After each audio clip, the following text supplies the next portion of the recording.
subject, but we have invited our brave panelists to put forward their views on that subject. A number of people have to leave a little bit early, which is why we have the running order selected. If Roger Silverman is with us, can we begin with him, please? Oh. Well, Daniel, can you spotlight him? Thank you. Are you ready? Can you hear me? We can hear you, Roger. Please go Okay. ahead. And I would ask you, if possible, to keep your remarks to under 5 minutes. Yes, sure, yes. Thank you. Well, you know, there's a lot of very interesting questions down. Some of them are rather technical. Some of them, I'll say quite frankly, I don't have enough information to give pat answers. But I do think that before we discuss tactics, it's necessary to think of a long-term strategy. And we can't really decide strategy unless we have a proper analysis as to the reasons for the horrendous attacks that are being instigated now by the new General Secretary against Labour Party members. The letter that went out recently was absolutely, just absolutely monstrous. We can't discuss any of the issues that are central to where the Labour Party is going. We're not allowed to discuss the fact that hundreds of thousands of pounds of our money has been handed over to sworn and overt enemies of the Labour Party. We haven't been consulted on the question of the very suspect IHRA definition of anti-Semitism, which has been used to suspend or expel huge numbers of loyal socialists and active party members, and so on. So what is behind this, this strategy by the leadership, by the new leadership of the Labour Party? I think we have to put it in the context that the ruling class was absolutely terror-struck by the leadership of Jeremy Corbyn and by the direction in which they could see the Labour Party going, with 500,000 people joining in order to support a radical left programme. And I think the objective of Keir Starmer ever since has been desperately to try to reassure the ruling class that don't worry, the Labour Party is safe once again. It'll be, he's trying to say that you can trust us as you could trust New Labour in the Blair years. And in order to do that, he wants to drive out the left. Now, one way to drive out the left is to suspend them and expel them. And certainly there's been no let-up in the wave of suspensions and expulsions. But much more effective from the point of view of Keir Starmer and the leadership and the new General Secretary is to demoralise party members so that they leave of their own accord without any fuss. And tragically, what is happening is that, I don't know what the estimate is. I've seen an estimate of 100,000 people may have left the Labour Party since Starmer got elected. That seems to be quite plausible. And that's why the fight that we're making on the left to retake at least that section of the NEC that is still open,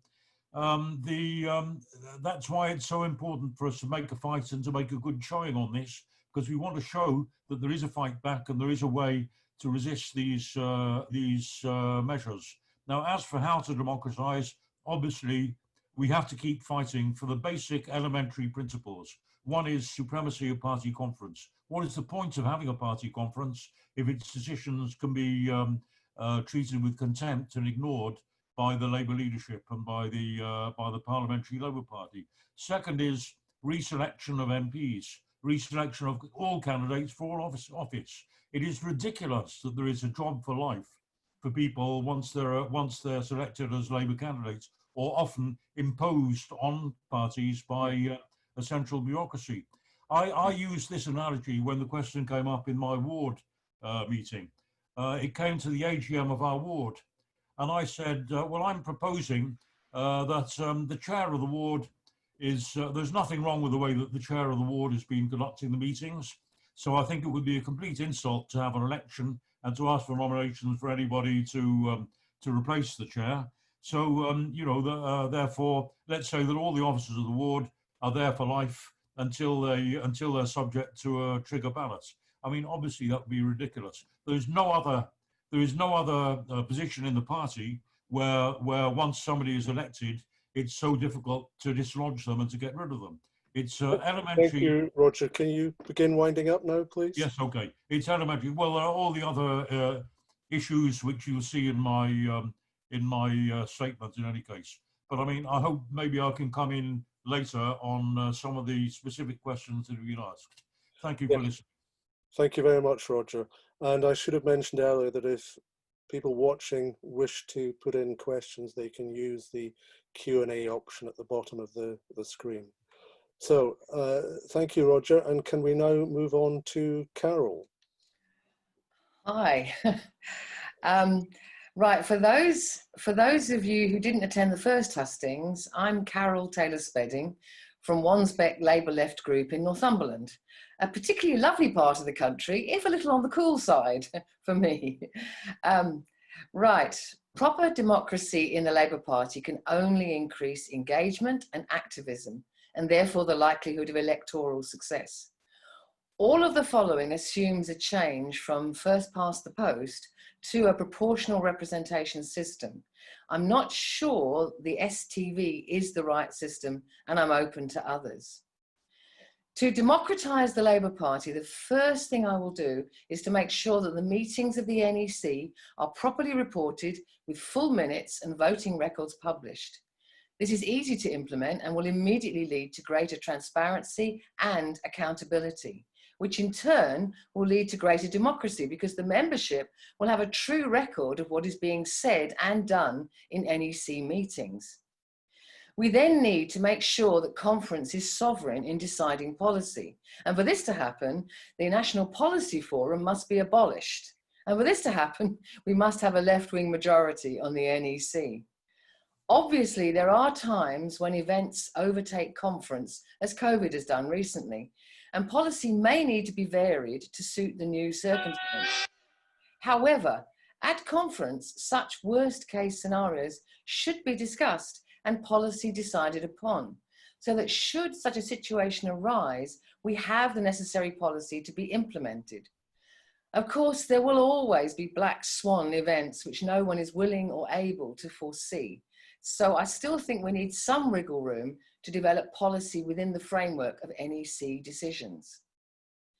With regards to conference, I also want to see open selection with delegates democratically elected by their CLPs and mandated to vote on motions as decided at a meeting of their CLP, so that the majority decision is upheld.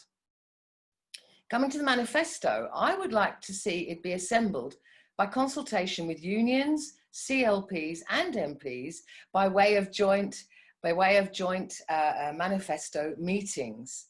My branch and women's section had a manifesto book club whose purpose was to discuss ideas for the manifesto in line with each policy area. These ideas and suggestions should then be presented to and voted on by the membership. They can then be submitted for inclusion in the manifesto. If practicable, all manifesto suggestions should then be subject to a vote by members. An online poll of all members could be conducted.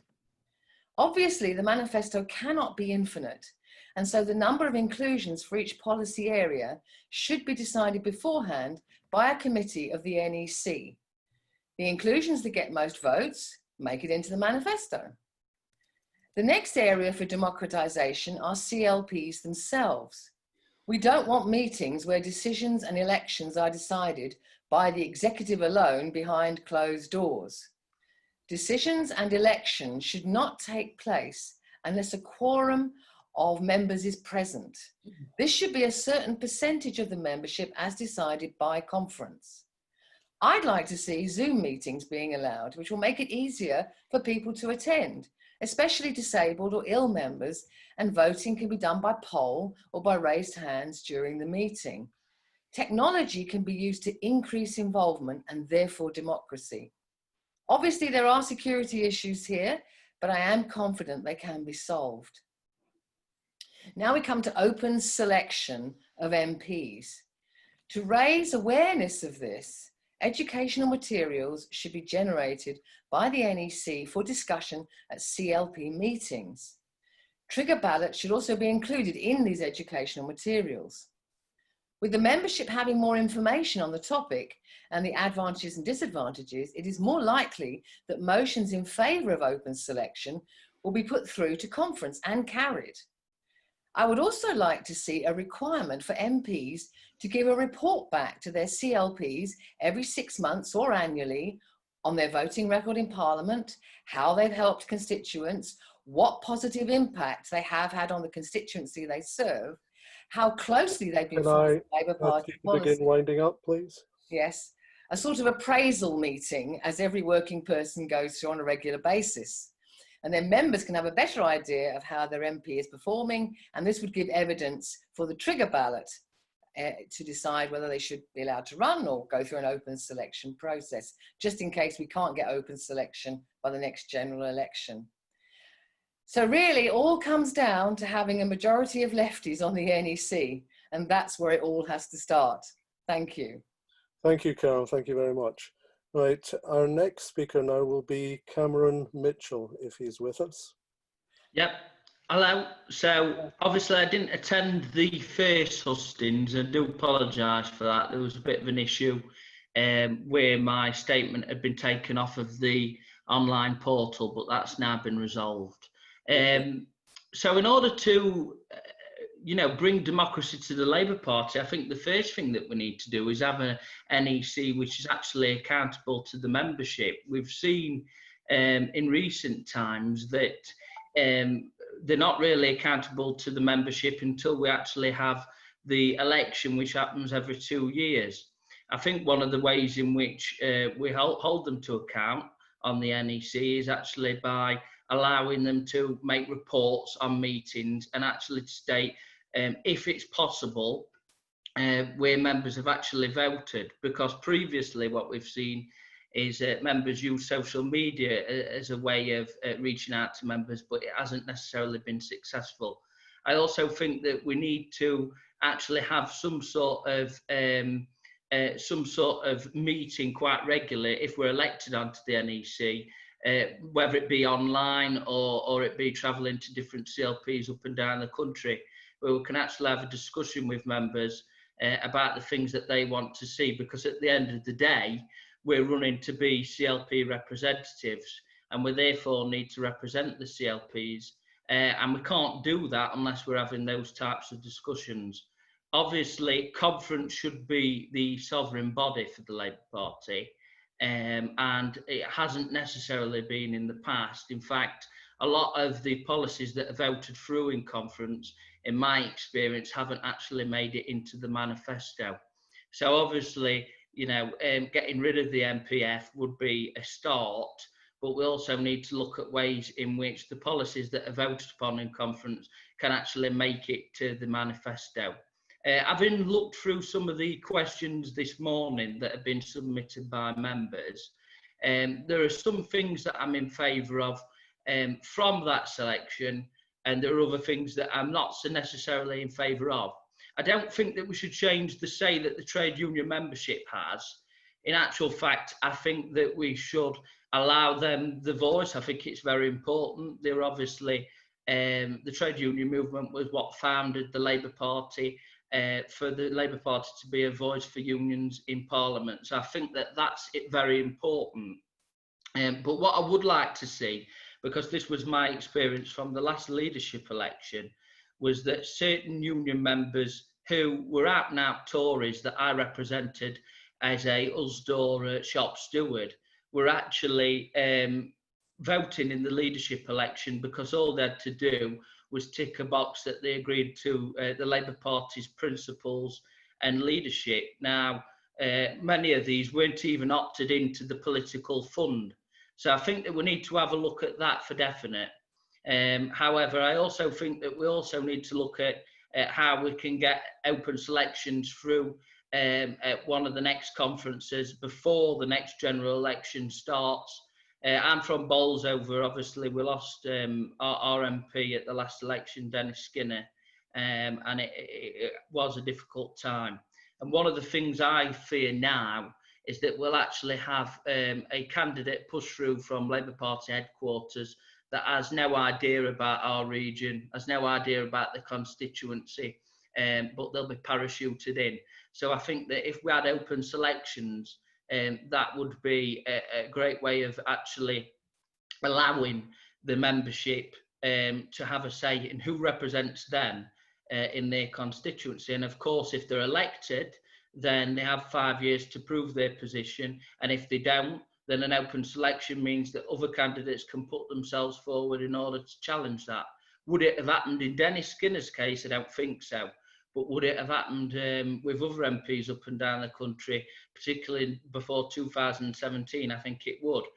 In order to get open selections through, we do need to change the way in which conference is structured, because one of the things I don't like from my experience of being a delegate at the last Labour Party conference in Brighton was the fact that NEC members would put their recommendations on a lot of the motions that were put forward. And I did think in some way this was interference, because I'll give you an example. Reintroducing the original clause 4 was one of the motions. Cameron, can you begin winding up, please? Yeah. I'll make this last point.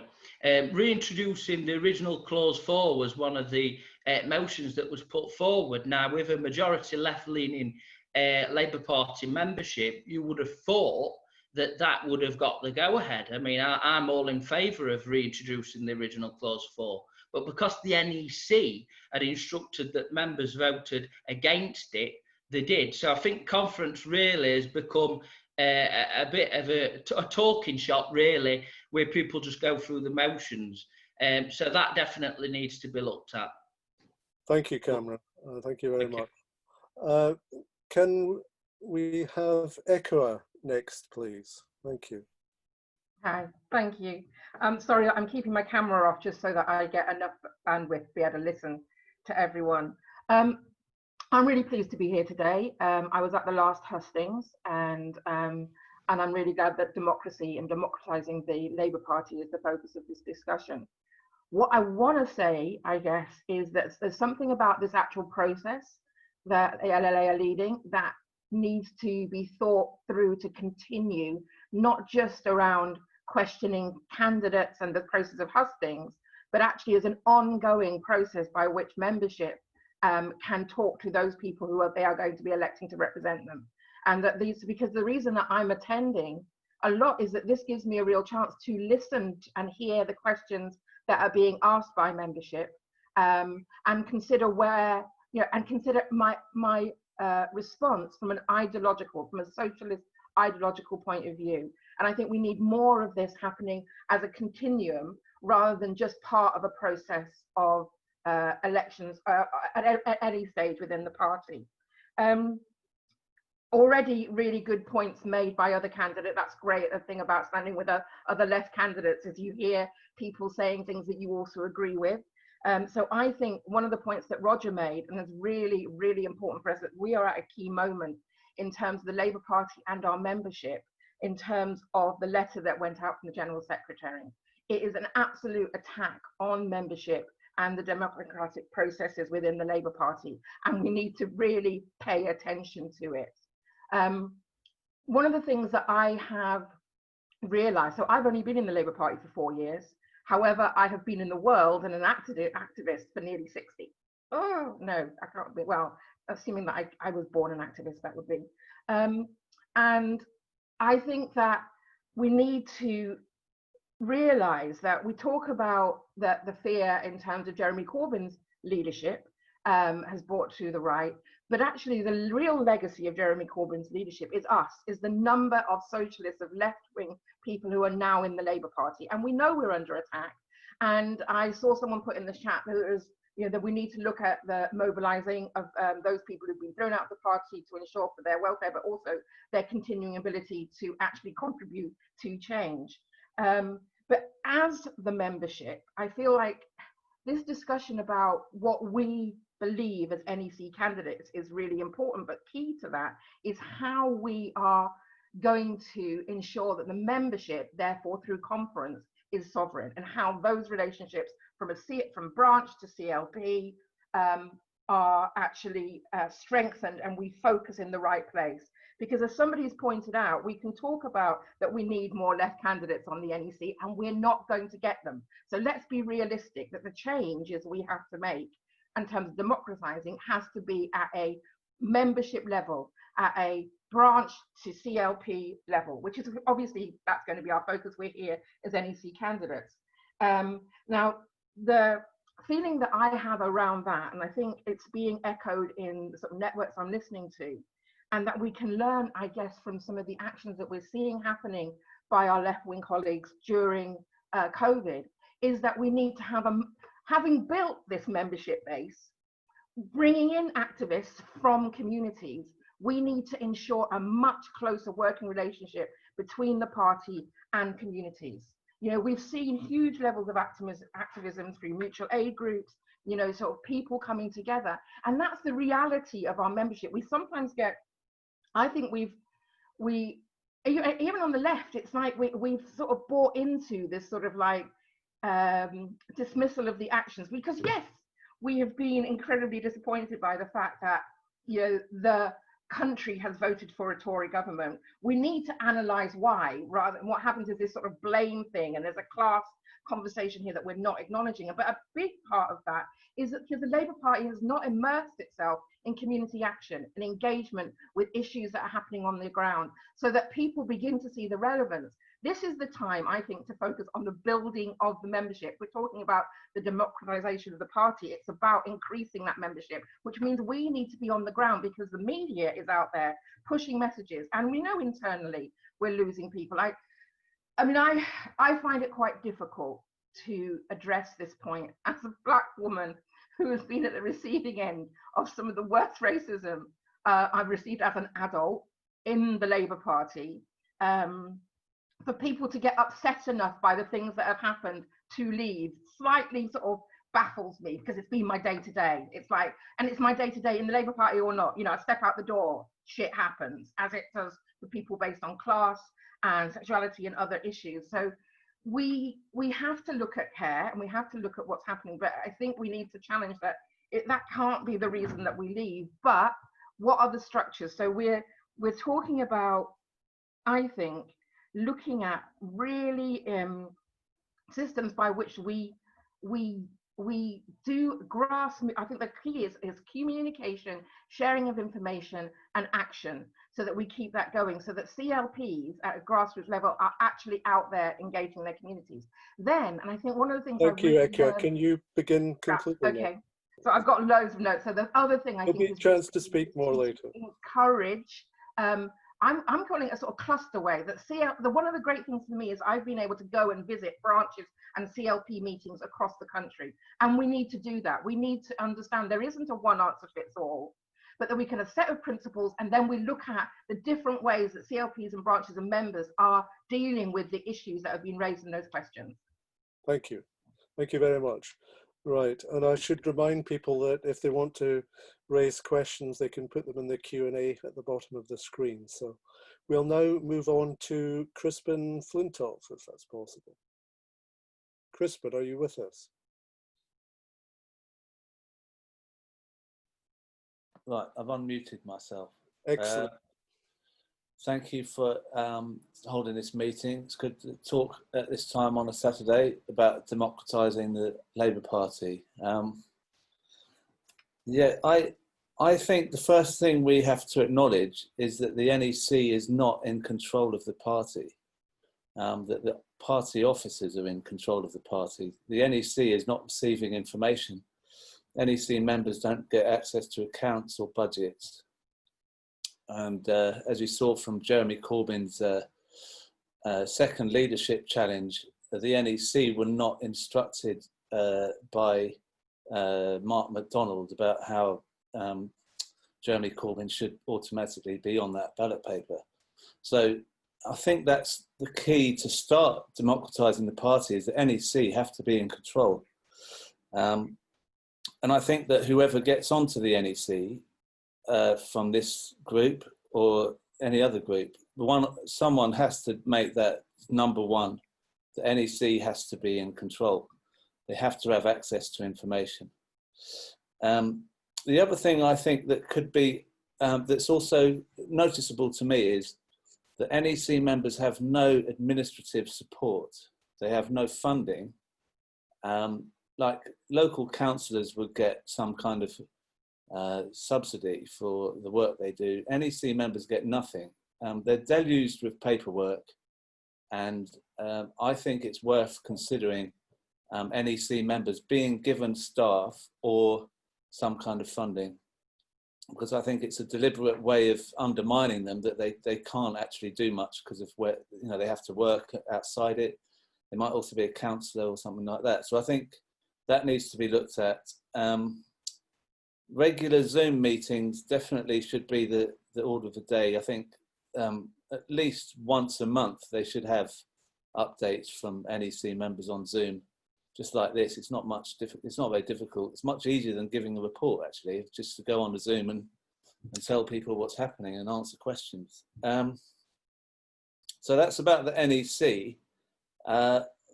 But more generally, to me, democratising the party involves building a party, engaging people, empowering CLPs. If we don't have that, then all the rule changes we make, it will only be a small number of people who are active, and it might actually work against the left.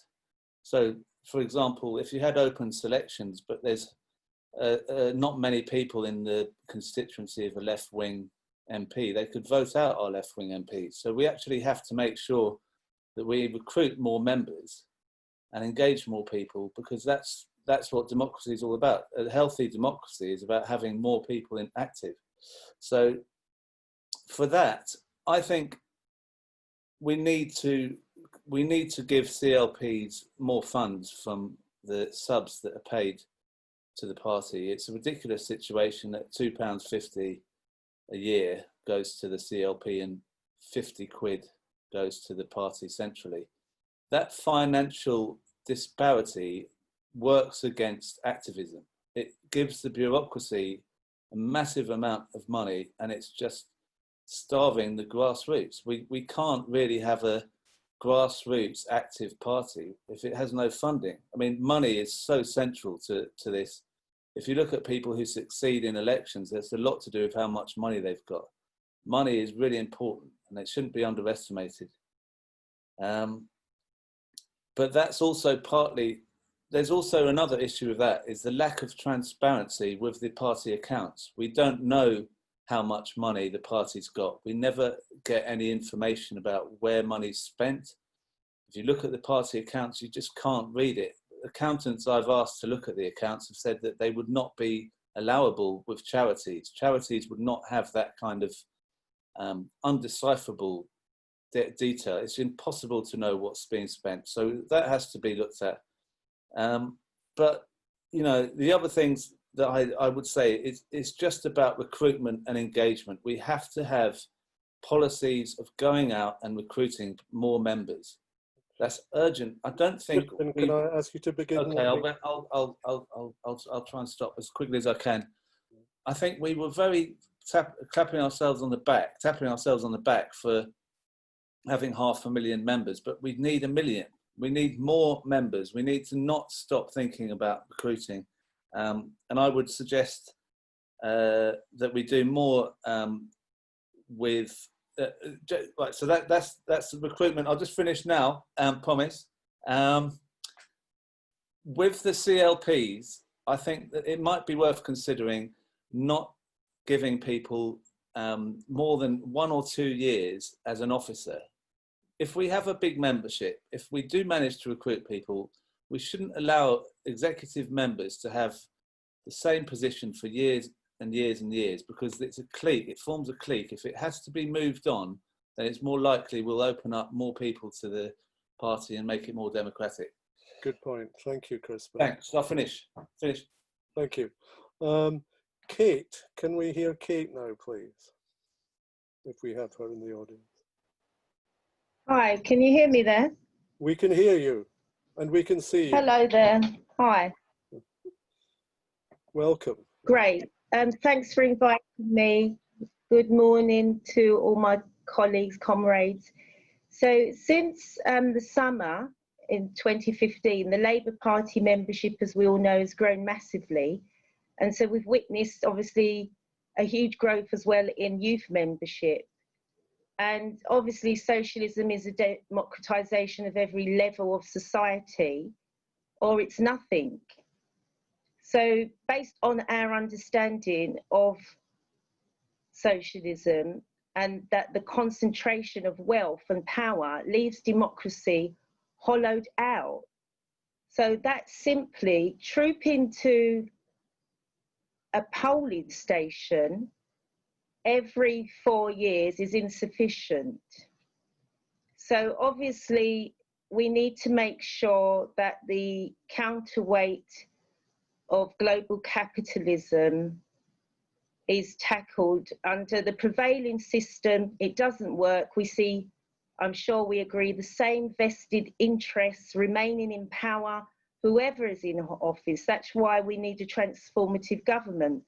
But we have to also seek not only to democratise government, but to democratise the Labour Party. So at present, Labour MPs are automatically reselected to fight the general elections, unless they don't pass through their trigger ballot, which is pretty easy for them to do.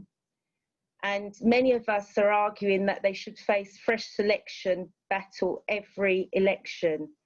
There was a compromise selected by the NEC, but many are dissatisfied with that. In all other major parties, even around the world, in Europe, in the United States, representatives face regular open primaries, and it reinvigorates the democratic process. Our current system breeds a particular negative form of campaigning because activists must single out MPs if they wish to challenge them, and then they sort of become like a martyr cause in the press. Open selections every few years and the triggering process isn't helping the democracy. I don't think if we had mandatory selections, it would cause massive deselections. If MPs and councillors had good relationships with all their members, they've got nothing to fear. It would encourage Labour MPs to nurture closer relationships with their local members. Did you know that 3/4 of Brits don't even know who their local MP is? And just 6% of Labour supporters voted for the party because of the local candidate. So with such a high amount of people not knowing even who their Labour MP is, and yet in the youth membership, they've been overwhelmingly electing in Young Labour principled socialists to the youth structures. So we've got to make sure that these aims, that we begin democratisation of our party and the meaningful open up of Labour to its mass membership, and we continue to recruit more members in the communities that we're embedded in, more black members, more women. I agree with Christian's point about the rotation and new members being officers at branch level, every level of the party, that there is a change of officers who keep the same positions year in and year out and form these cliques. If you look at how we could go about ensuring we democratise the party, it would obviously bring and revitalise some public trust in Labour's elected representatives, because at the moment it means the membership must have, obviously has less of a say to choose who is representing our communities. And young workers, young voters, and so on, and many of us don't feel that should be a job for life. The party conference as well has seen too much interference from NEC members. There's a lack of transparency. We have no idea around where our funds are going in terms of the Treasury reports. Often Labour politicians are aloof from the concerns of the communities they represent. And we can't afford to ignore the worries of our constituents all across the country. I heard a colleague talking about Dennis Skinner losing his seat. So there was many seats lost, which were traditionally obviously Labour, because we have not been engaging with membership. Okay. There's an imbalance in the structural accountability with regards to Labour's parliamentarian, which breeds an unhealthy, lopsided political culture inside the party. And Kate, this can I ask you to begin sort of winding up now, please? Thanks. Yeah, sure. So just to wind up, mandatory reselection is also a way to tackle it, also for councillors. We obviously know that genuinely democracy is sometimes very messy. We can't stage manage it. And we have to reconnect with the trade unions who have obviously dwindled in membership, but still have a role in the Labour Party and recruiting members and in the workplace, organising in the workplace.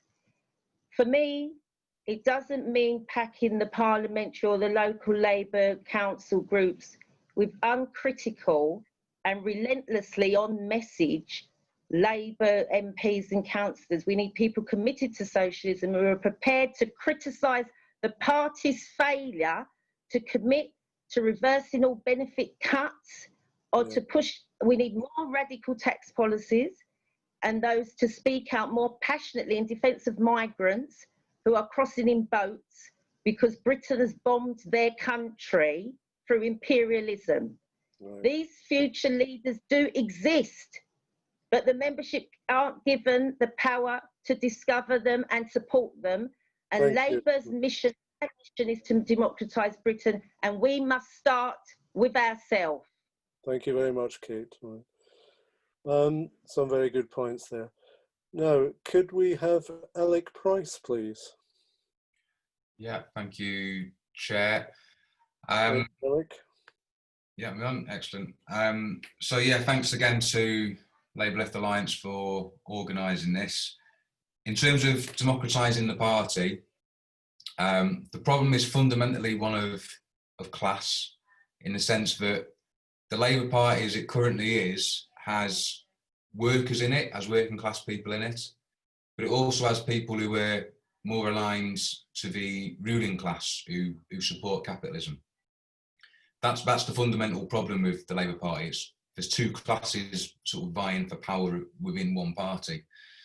And the kind of form it takes really is that the party is run too much by the MPs and the councillors at a local level and the party machine, and it's not run in the interests of either the members or the affiliates who are mainly the trade unions. Because really the Labour Party should be the political expression of a coalition of trade unionists and socialists. That's what it was there when it was first set up to do. And that's what it should be about now.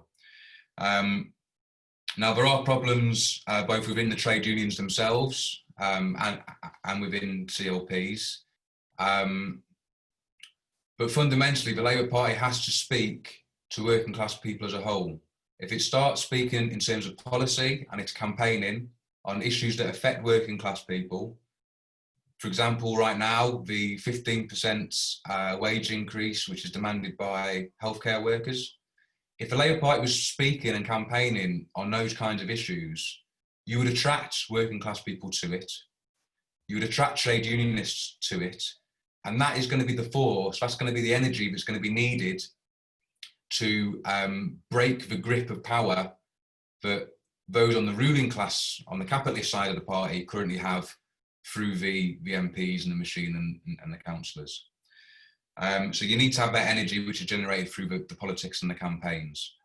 But then there is the more sort of technical issues within the party, so that you're not just bringing this massive energy in and then kind of making it charge into a brick wall. You need to allow the structure of a party to allow that energy to do the transformation that it needs. And what that means is that, as Roger Silverman said, the conference has to be sovereign in terms of policy and campaigning. I think at a local level, there was a member recently who described to me that her local party is basically run by the councillors, and they run it as if it's like some kind of pathetic mafia, where they basically control the selections of who becomes a councillor, because they control the selection panels, and they use those selection panels to kind of root out left-wingers and reduce the number of candidates available to choose from. So there's almost no vote at all that really happens by the members. And I think that needs to be totally broken up. So on the one hand, while we deal with the MPs through open selections, and I think a right of recall as well, I think at that local level, the policy and the campaigning and the selection of candidates, including the panelling of candidates, needs to take place through a coalition of the affiliates and the members, not councillors because they're councillors. At the moment, they get seats just for being councillors, which is totally wrong. I think in terms of the conference, one of the things that would give it a lot more power would be if the conference itself had the right of recall for the party leader. At the moment, leaders are only challenged by the MPs. We saw how that played out in 2016. I think it would give the conference a lot more power, i.e. the members and the affiliates, if the conference itself could have a right of recall to trigger a new election for leader and for deputy leader as well. I think if we had that, I don't think Tom Watson would have been around as long as he was, causing the damage that he did. There's lots of questions that have been asked, which I went through beforehand, and I'm happy to go through them in more detail, but I won't do that now to allow other people to speak. Thank you. If you can sort of begin winding up now, there will be an opportunity to go back to these questions later in the session. Yeah, so I'll just finish with, we need to obviously democratise our Labour Party, and we also need to democratise our trade unions as well, so that when trade union affiliates are represented by trade union leaders at conference, for example, but the union policy is actually being represented as well, and it isn't at the whim of a small clique at the top of the trade unions as well, which we saw over open selection. So I'll leave it there and look forward to coming to later. Thank you very much, Alec. Right. Can we have Stephanie now, please? Hello. Hi. Yes. Hello. Good Sorry, morning. I'm just Welcome. checking that my microphone works, because it often doesn't work immediately, and it's not because I'm muted. It just doesn't work for some reason. But it looks like people are nodding, so I think you can hear me. Yes, so I am Steph Shuttleworth. I'm from the Oldham East and Saddleworth constituency. I'm an ordinary member, and I'm hoping to represent ordinary members. I say ordinary and not average, because the average ordinary member isn't active either locally or nationally. I currently live in a politically divided constituency. We nearly lost our MP this time. We didn't, but she only won by 1,000 votes, whereas normally we're a very safe seat. And that was only in one ward. She was defeated by the Tory candidate in all of the other wards. We've been demolished by deindustrialisation and austerity. And what I've seen from my community is that they're turning on the Labour Party for it, despite us not being in power for 10 years. It's being twisted strangely into criticism of the council, because the council are the only Labour governing body at the minute. So to solve those problems, yes, I think we need to democratise the Labour Party. And my answer to how we do that is straightforward-ish. We need to simplify it. I noticed some really good points from Ekua, Crispin, Cate and Alec in particular, that it's the membership level that we need to get into before we can solve anything else. The systems by which the party operates seem to be so confusing that they're off-putting. So some may say transparency is the same as simplifying it, but I don't agree. whenever I've had things explained to me, or I explain them to members who've been active for decades and decades, the transparency means nothing if the systems are too complicated. I spent more time during this election process explaining to members how the NEC works, how the party works, how policy is decided, what trade unions do to influence any of that, how people become councillors, and they just put off by it, so they don't engage. And often what the membership does, instead of engaging, because they don't know how, is they leave. And it's like the okie dokie, people are just in, out, as the only way to express any form of control within it. So we need to make it simpler. Now, there have been many points as to how to do this, so I won't repeat them because there's a lot of people introducing themselves here. So I agree with lots of the points. But one of the interesting things I noticed in the chat was someone called Tambir has pointed out that people aren't taking on roles in their CLPs even when they are becoming members. And I think that's pretty typical. It shows how even when people are going out of their way to politically educate themselves, get involved in the party, they're turning up to meetings to then find out people who've been in positions for years and years. It's acronyms that nobody understands what they are. You have to be brave enough to stick your hand up and say, I'm sorry, what does CLP actually mean? And ask all of these questions, which is then putting people off from taking up roles. And in my experience, I just decided one day to decide that I don't care if I look silly asking questions, but it's taken me a decade to get to that position. I've been put off, as a woman particularly, thinking that I'm going to look stupid and be undervalued by it. So there are many other marginalised communities who it's a big deal to turn up to a meeting, then it's a big deal to ask a question, to admit that you don't know what it is. And if you don't know what the systems are, how are you going to engage in them? How are you going to take up a position of power within the party? So I say a simple answer, simplifying it, but clearly that's not actually a simple answer when you look at it. Yeah, that's everything I have to say. Thank you very much, Stephanie. And we now welcome David as our final speaker. Thank you. Oh, I've been unmuted. Yeah, thanks to everyone for giving me the time to speak today as well. I really very much appreciate it. A lot of what Steph's just said is really music to my ears as well, because we do have an incredibly opaque party structure and it takes years and years and years to learn. And you know, that what that means is that the average lay person who might not have spent 5 years reading about the various tenets of socialism and whatnot will find it incredibly difficult to engage with the party in a really, really meaningful way at the moment.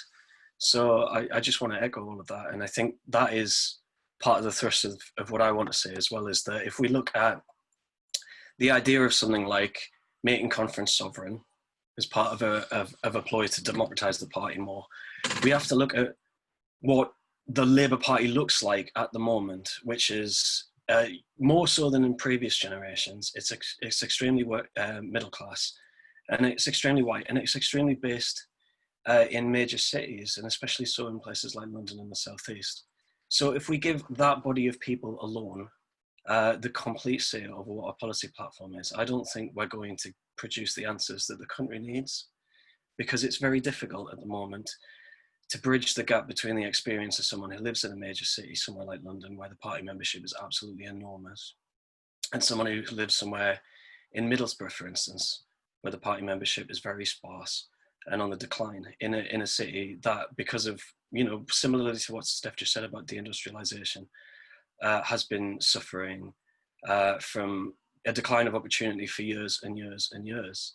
And that's why we end up with, things at conference based on, for instance, grain policies that would absolutely hammer the north of England, where most people commute by car, and never decided for a lack of investment in their infrastructure, and would benefit, places like London and Brighton with cleaner air. And I'm not necessarily saying that that a policy like that would be bad, but we have to look at who is producing those policies.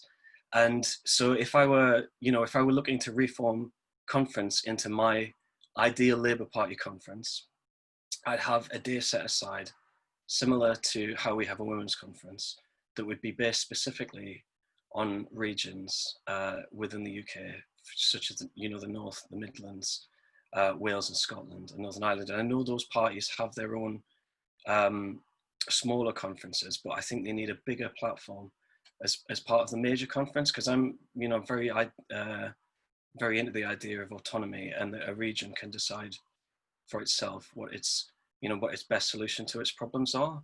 And I'm not of a centralizing mindset where we have a planned economy decided by a group in largely generally in London as well, because that's where all the political opportunity is. So I would be looking at ways to empower the regional representatives of our party. And I also think we focus a lot on open selection. And if we look at the record in the last parliament of the fight for open selection, which I'm a huge supporter of, having grown up in David Miliband's constituency, which was one of the lowest engaged constituencies in the entire country, never mind the Labour Party. The record isn't very good at the moment.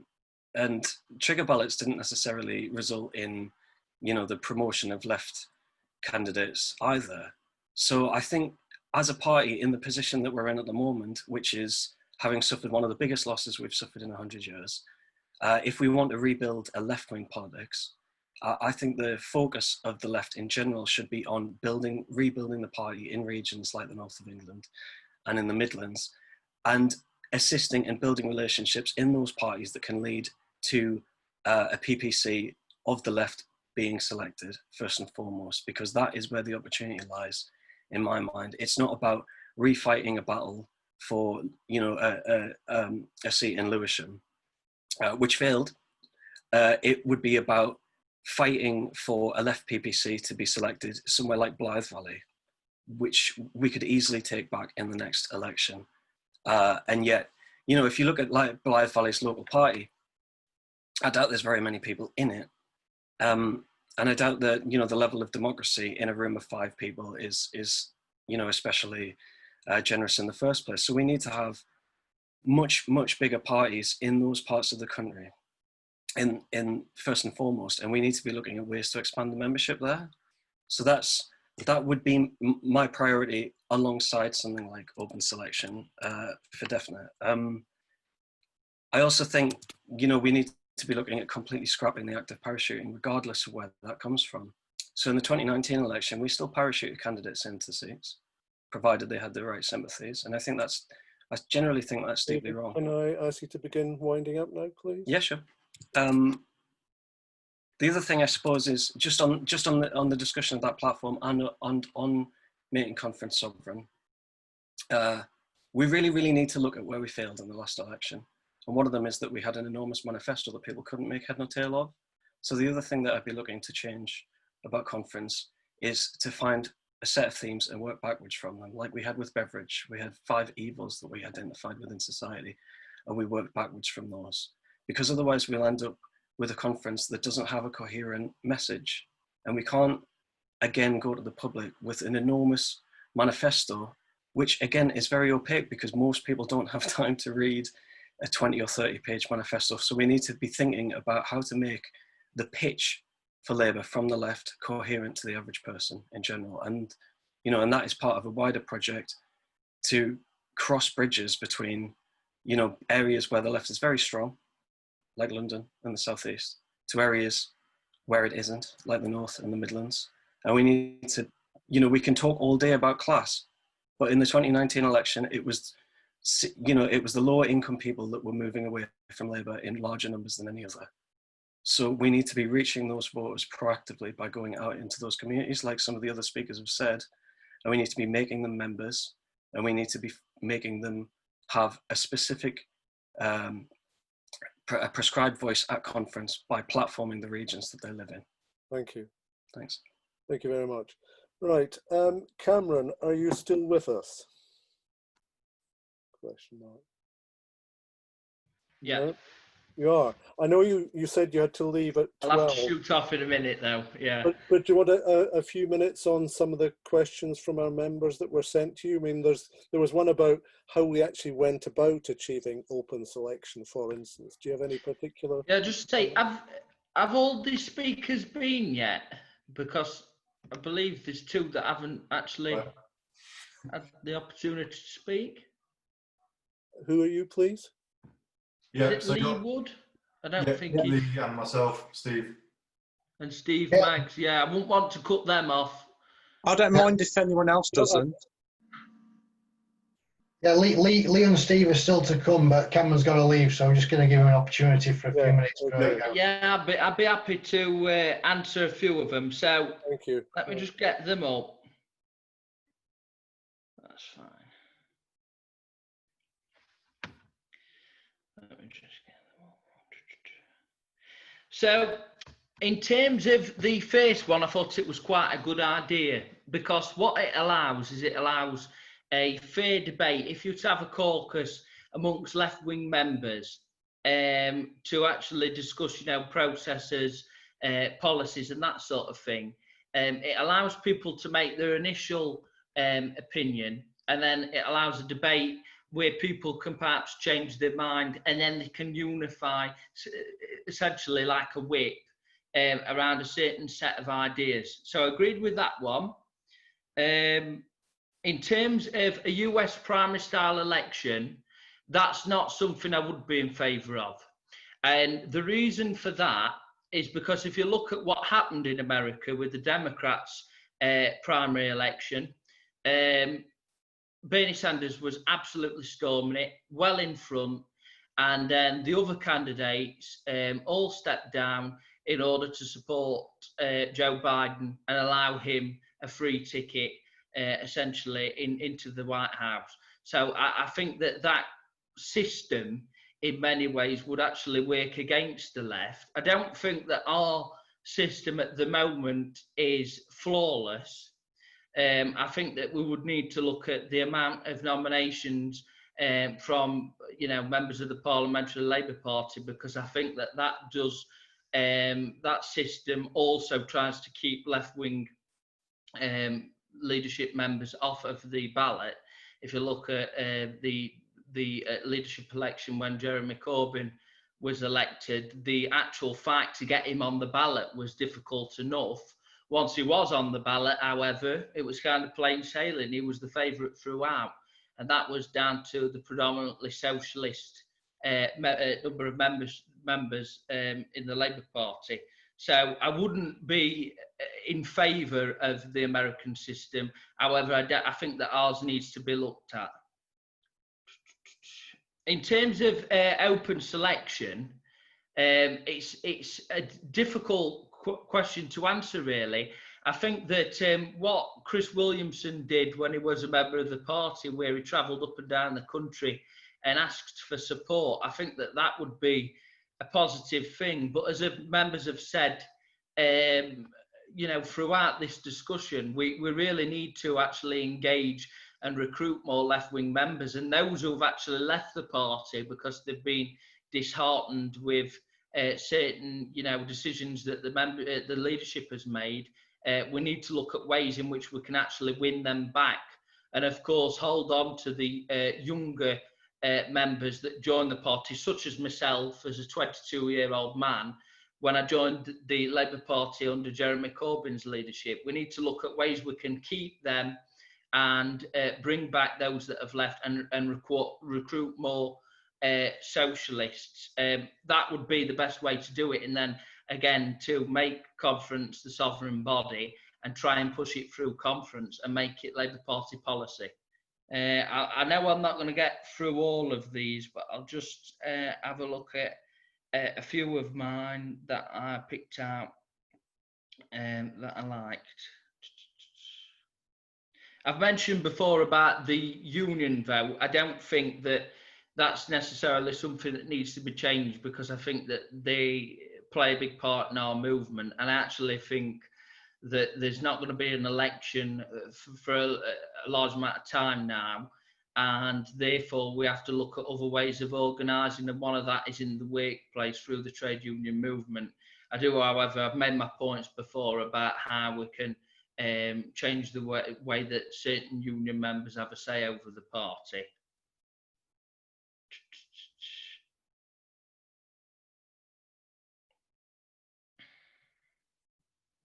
And yeah, I would support publication of the motions, the way that people vote. If I was elected onto the NEC, I think it's important to report back to members. And as I discussed before, I also think that we actually need to sort of hold online workshops and surgeries for members so that we can be held accountable and we can actually stay grounded in our positions and actually get an idea of what members' thoughts and feelings are.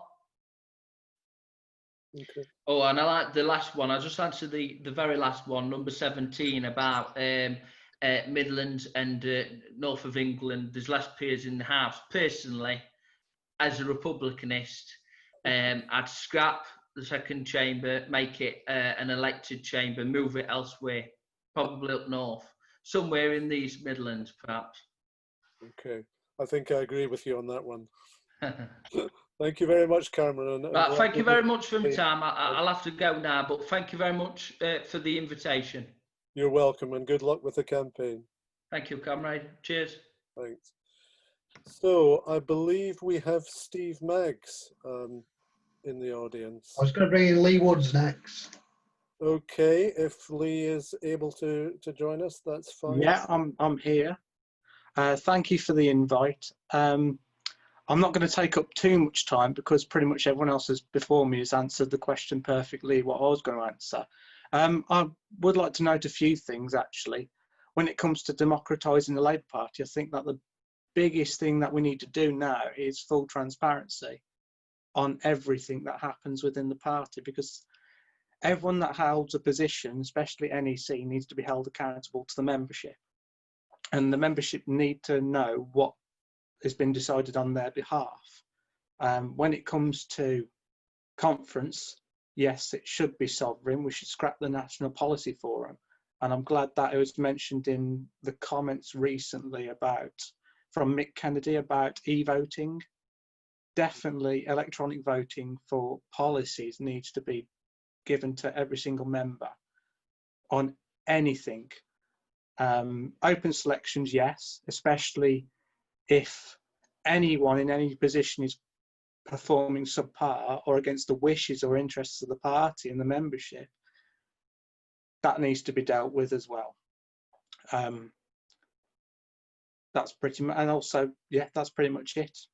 That's all I wanted to add to the situation. Okay, thank you very much. And also trusting the members. Excellent, thank you, Lee.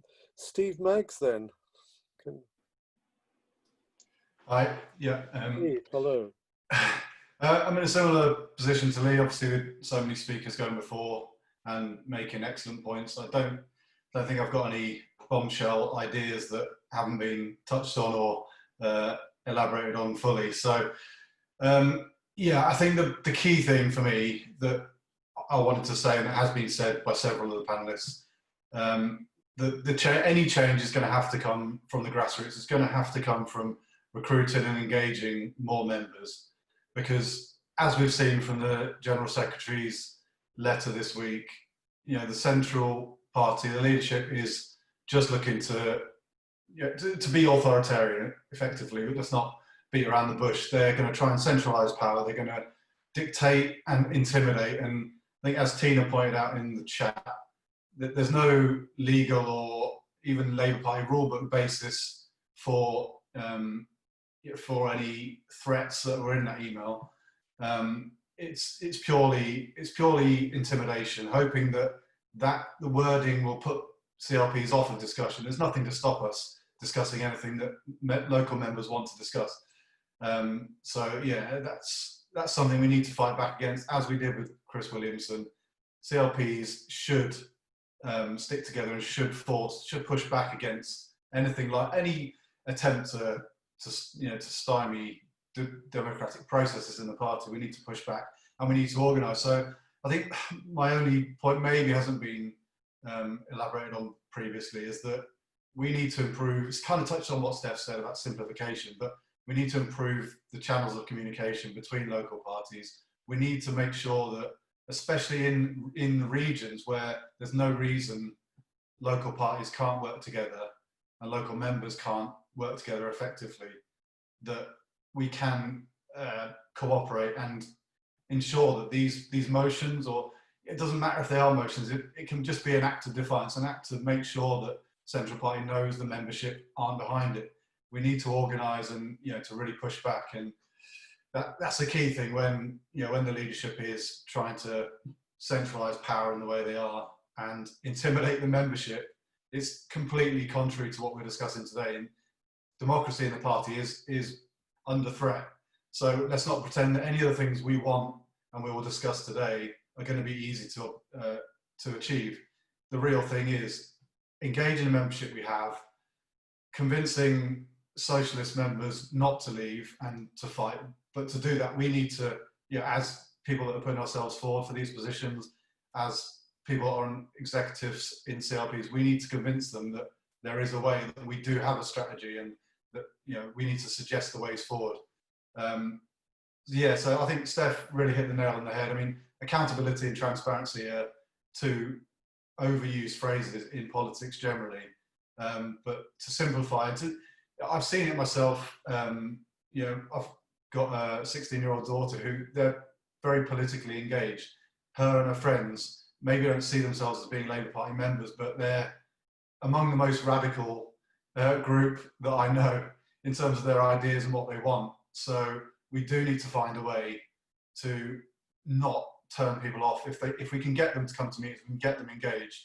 You know, all these acronyms and the arcane procedures, and even just talk emotions and not competent, but all this stuff, we need to have a coherent and what's the word?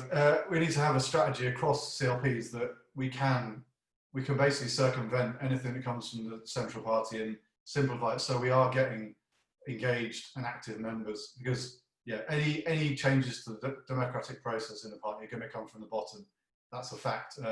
We may not get the NEC members that we need. We may not have the PRP we need at the moment, but you know, we need effectively to, you know, to work against what they're doing. And yeah, that's going to take better communication and organisation amongst not just the left, but ordinary members who may not see themselves as part of the faction, but just working class members, you know, disenfranchised for whatever reason. So the strategy around that would be my first port of call for any changes to democratic processes, making sure that people are engaged, and that when we do vote, people know what's happening in the party, they know what they're voting for, why they should be voting, and then to give the leadership every chance to see that, you know, they have to take us with them, or, you know, they're not going to get the electoral success that they crave. Thank you very much. Right.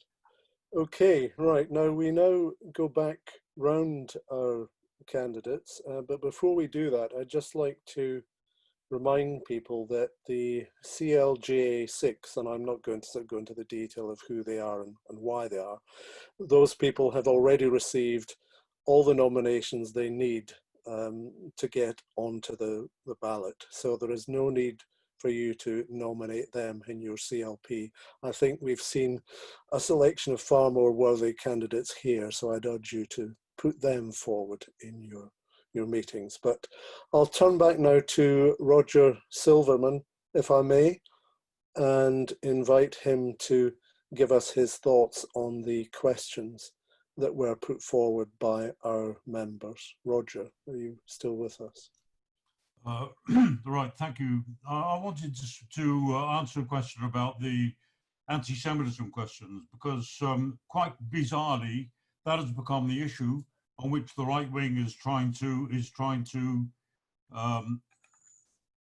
witch hunt the left. Now, what I need to say first is the Labour government in the post-war period from 1945. The fact is that it was under the Foreign Secretary Ernest Bevin that Holocaust survivors who were completely displaced, who had nowhere to live after they were released from the concentration camps, they were making their way to Palestine, not because they wanted to set up a state and dispossess the local population, but because they needed somewhere to live. And they went in boats to Palestine, and the Labour government under Ernest Bevin had exactly the same policy as Boris Johnson has towards the migrants in the Channel now. They bombed the ships. There were hundreds of refugees from the concentration camps who were drowned. Now, my father, who was a left Labour MP, who was also, and I disagreed with him on this, he was a Zionist at that time, although later he was a bitter opponent of the Israeli government after the Suez War and after the 1967 war and occupations. My father was actually, at the time of the Holocaust, he was the chair of the World Jewish Congress, the British section of the World Jewish Congress, and he was one of the first to warn against the Holocaust. I have my grandparents were victims of anti-Semitism. My maternal grandfather was murdered in a racist murder soon after he arrived in Liverpool from the Ukraine. My paternal grandfather struggled with his brother all the way across Europe, got as far as Liverpool en route to the USA, found that he didn't have enough money for both of them to travel to the USA, so they spun a coin and my granddad lost, and I'm actually rather glad that he did. But that's my history. That's why I'm particularly incensed, outraged, disgusted that this issue of anti-Semitism is being used by the very same anti-Semitic right-wingers in the Labour Party, together with the notoriously anti-Semitic Tory Party, in order to brand socialists and anti-racists with this most disgusting smear. So I was, when I was suspended in 2016 without charge, I was subjected eventually to a half-hour interrogation by phone, and I turned the tables on my interrogator, particularly on this question of Zionism, and I fought back, and actually my suspension was lifted. I think the suspension was there to prevent me voting in the second election for Jeremy Corbyn, because after the vote was over, I was then reinstated. I would fight back, and I think it's significant, and I think it's an outrage that the CLGA omitted from their slate Joe Bird, who had the best possible chance of winning from her record last time in the by-elections for the NEC, left out the two Jewish candidates on the slate, which was Joe Bird and me. And I'm sorry, but I cannot help suspecting, because I can't think of any other explanation in Joe Bird's case anyway, except that the presence of anti-Zionist Jews on the NEC might be an embarrassment in terms of the possible attacks from the Board of Deputies. And so I think that is an important thing to bear in mind. We need to fight back on the disgusting, the revolting smear campaign by the right wing on this question of anti-Semitism. I would say, and I did say, I support the right of Israel to exist. I don't support its right to be an apartheid state, oppressing its Arab citizens, having the right to dispossess and to bar re-entry to the people who were expelled at the time of the foundation of Israel. They don't have the right to murder people across the borders of their own habitat by shooting across the barbed wire fences and murdering people week after week after week. I don't believe in their right to torture and arrest children. There are two generations who've grown up in Israel who have no other homeland. They have a right to stay, but not in an apartheid state. It should be a democratic state for all its citizens. I've got a lot more to say, but I don't want to take up any more time. But I do believe that on this question of anti-Semitism, it's important that we have a robust fight back. Yeah, absolutely agree, Roger. And it is used simply as a political weapon by the right. It's got nothing to do with anti-Semitism. So thank you very much for that. Carol, would you like to come in with your responses to the questions, please? Okay, yes, have unmuted myself. So hopefully you can all hear me. Can you hear me? Yes, no, maybe? Okay. I think I answered a lot of the questions. I think I answered a lot of the questions in my speech about manifesto and conference and open selection of MPs. I would like meetings to have a quorum. In other words, a certain percentage of membership must be there before decisions, elections are taken. So I think I've covered quite a bit of that in my speech. But I would like to talk about some of the other questions, which was question number 13 was about meetings should be an all members meeting or a GMC format.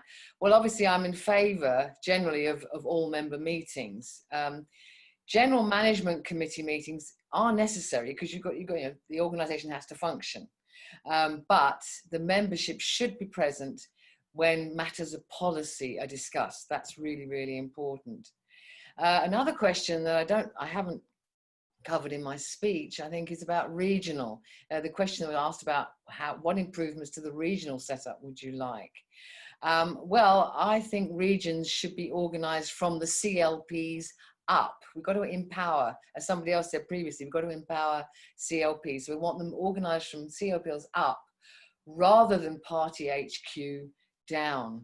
I'd also like to see regional conferences run like the national conference, at which motions can be brought and voted on with the intention of those going through to the national conference. This would give the regions more engagement with each other, the CLPs with each other, and would encourage activists to come along and really have a go at these regional conferences and get things through to the national conference.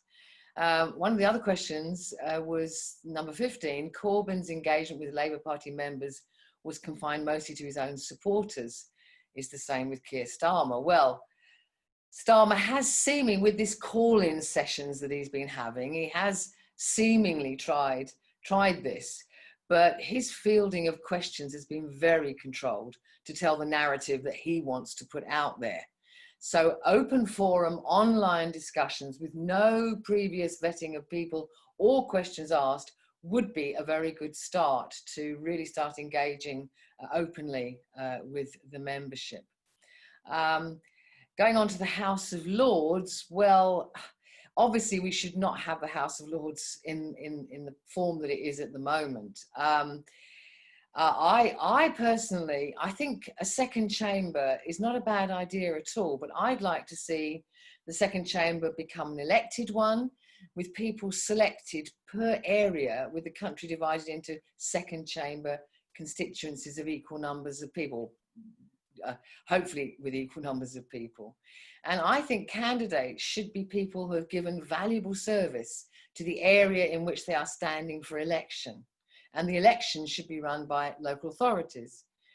Of course, the problem here is, you know, everyone sort of seems to gravitate to London. It's so London-centric, which is wrong. So what we need is decentralisation. Having the second chamber in Leeds or Manchester, for instance, might be a better solution than the one we've got at the moment. And therefore, you know, decentralise, bring it more to the whole country, not just everything being in London, which is obviously not acceptable at all. That would be a great way forward, I think, there. As I said, the other questions I think I've covered. The Labour Party model in England, Wales and Scotland operates in 3 different ways. Now, at first glance, no, I don't think that's appropriate, but there may be very good reasons for that, which I'm not aware of. So I'm not going to come down definitely with my opinion on that until I've looked into that more carefully. So I think, and also the question about the unions, the union vote carrying considerable weight. Do you think we need to revisit that? No, I don't. But I would like to see unions become more democratic, more transparent, more accountable. That's what I would like to see. But they are very important, and they should have that weight in the Labour Party. Thank you, Carol. I think you've been very comprehensive in your answers to our questions. So thank you very much. Right, can we turn now to Ekua? Is there anything you'd like to say in response to those questions. Yes, thank you. I mean, getting 15 questions, I got 15, maybe 17 questions this morning, was quite a challenge, but I wanted to have a look through. So I guess I sort of selected the ones I feel have something useful to add to. And also I want to comment on some of the things that have been said by my comrades here, because I think there's some really important things. So I'm going to start with those, which the idea that conference could have the power to recall the leader, I think would be an essential move. I mean, some of my issue at the moment is that we don't have a power to do these really good ideas. We need to focus on getting power, but I'm still going to reiterate them. A second chamber outside of London, absolutely. It was an odd question to get coming from the north, to be asked about whether there should be more northern peers. I'm like, no, there just shouldn't be a House of Lords. So, but a second chamber, I also agree, would be useful. And getting it outside of London. The problem with everything being London-centric is it doesn't give a rounded enough view of what the issues are for the membership across the country. The other point was much earlier on, which was about the support for NEC officers, whatever age, in terms of getting like admin support or funding. But I think that also feeds into, say, things that we can do immediately without changes, which is actually looking at an informal, is my sound poor? I'll get a bit closer. Looking at informal support mechanisms where people within the left can support in an informal way, give admin support to NEC candidates. I would be wanting to encourage some, a range of different ways that there was a two-way exchange between any candidates on the left and the membership on the left as well. So going specifically to the questions, I'm really aware of time. Would you consider a regular caucus? Obviously. Sorry, I just thought it was like, isn't there already? So I just went, yes, we have to have a caucus. We'd have to work as a unit, but also to be really encouraged that we have very clear ideological debates of why we're making those decisions and carrying forward so that we can carry others with us. How do you think we should respond to David Evans' attempt to silence branches? I spoke a little bit about that. I've seen some great ideas that have come out. One is just call it out for what it is, which is, if we can't talk about the leak report, that it's straightforward racism as far as I'm concerned, and we need to call back. The other was a suggestion, I think, in the chat here about motions going forward I don't know, I can't think of the word, to remove support for our General Secretary in sending it out. So there are ways we need to act. And I think we need to have a focus, a focus session to look at the actions that we can take. I think in many ways that is the key for us now, rather than us talking about when we're in power, when the left is here, because we know that's not going to happen. Is what we can do now are a lot around structures, around talking to each other, around the informal networks that I know that we already have. We have, most of us, I'm sure, in our CLPs have left gatherings, and it's about how we can connect them up. I'd love to see these clusters. I want to have a CLP, based on region, north, south, coastal, city, rural, so that we're listening to each other and we're hearing what those issues are. And we need to look at things like Black self-organisation within that. We need to look at BAME branches, we need to look at women's branches, so there are specific conversations. And then we can learn from each other. We can do that now without having to change. And through that, we spread and grow that knowledge and we come up with solutions. So that really speaks to, if a GE happens before open selections, what is the strategy? As I say, I don't think we can have a one strategy fits all, because I've really witnessed how different things are on the ground. There are specific things that happen in my CLP around that, both at councillor level and at the MP level. And we need to be able to share what we do, where we've had successes, learn where we've had failures, but talk to each other and be supportive. One of the things that happens in the party, I think, too much, and we need to lead not doing in the left, is being ultra critical of somebody who has a different opinion about what the solution is, because often there is more than one solution. And that's the great thing about being a mass party and being a membership party, is we need to respect the different solutions that are out there. What would you like to see in terms of changes in the conference procedures to better engagement? I mean, maybe this is to do with my CLP, who have not, I think, ever sent motions forward since I've been in the party. And so I see a lot of responsibility at CLP level in terms of engagement. But having gone to conference this year, there are things, this compensating emotions, that needs to happen before conference. It's ridiculous that people are sitting in rooms for 12 hours compensating motions. There needs to be a much more structured timescale around motions and them shared between the CLPs, and then let's compensate them before we get there. And if you don't know what that means, it's this ridiculous process of very similar motions getting together. I don't know in terms of, you know, what people might be, but how could the party leadership be made more accountable? So I'm definitely in dreamland in this point, but I would love those CLP clusters that I spoke about to carry out performance reviews. We could do it informally. It doesn't have so let's do a performance review on our shadow cabinet, write them up, and then ask for written feedback. You know, it's like, this is what you have done. So we actually see it on paper in terms of what's actually happening. The question about whether the conference provides sufficient broad geographic, I don't know. I'd have. So you've frozen for a moment there, Ekua. Hello?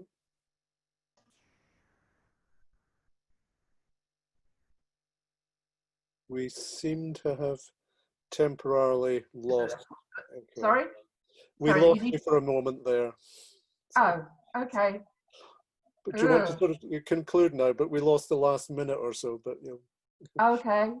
All right. Mine's not showing any problem. But anyway, conference obviously has to be sovereign, but there has to be those processes by which the decisions from conference are transformed into policy. I think what we have at the moment is we have this process of like each section not being responsible for each other. It's like there's this sort of power grabs, as if you know, anything that the membership says can be ignored, which can be, and thrown out. And I think that's what we need, is structures that are accountable at every stage. I think we could all sign up to that one. Yes. Thank you very much, Ekua. Thank you. Right, Crispin, is there anything you'd like to add on the questions that were sent out? I hope they didn't cause you to lose too much sleep last night. Yeah, you sent me this massive list just before I went to bed, and I was like, "Oh my God, how am I gonna sleep now?" Yeah, I can't answer all of these questions because some of them are very difficult and also kind of hypothetical, and I don't really know how to answer hypothetical questions about if this happens, then what would you do? Well, it's like depending on an if. Look, I better get on with this, right? Stop mumbling. What I think that with this David Evans thing, I tried to get in touch with Mark McDonald about this because he's a lawyer. He might know a bit more about this, and he's looking into it, I think. But I think the schedule of delegation is something we should talk about. Who authorised that payment of over £600,000? How is that? What's the process that's in play that the Labour Party that 2 or 3 people can just pay that money without consulting the NEC beforehand? I think we should ask that in motions. Ask about the schedule of delegation. Test them on their transparency. The thing is, the party is not behaving in an open and transparent way on many issues. Until they do so, it's almost like it's poisoned the whole thing. And all these other issues pop up, hundreds of them pop up, different local ones, national ones, everything. The party's got to be, whoever gets on the NEC has got to take on the party and say, this isn't acceptable. You can't make payments of that amount without consulting the NEC beforehand. You can't tell us afterwards. It's just terrible practice, and it's not democratic. I mean, that's not democratic. I think that should be the focus, is just nailing them on that lack of transparency and accountability. And for me, lots of these questions are about funding. I think conference is not democratic and not accessible and not inclusive, and does favour CLPs with more money, because many CLPs have not got the funds to send people to conference. So they're not represented at all.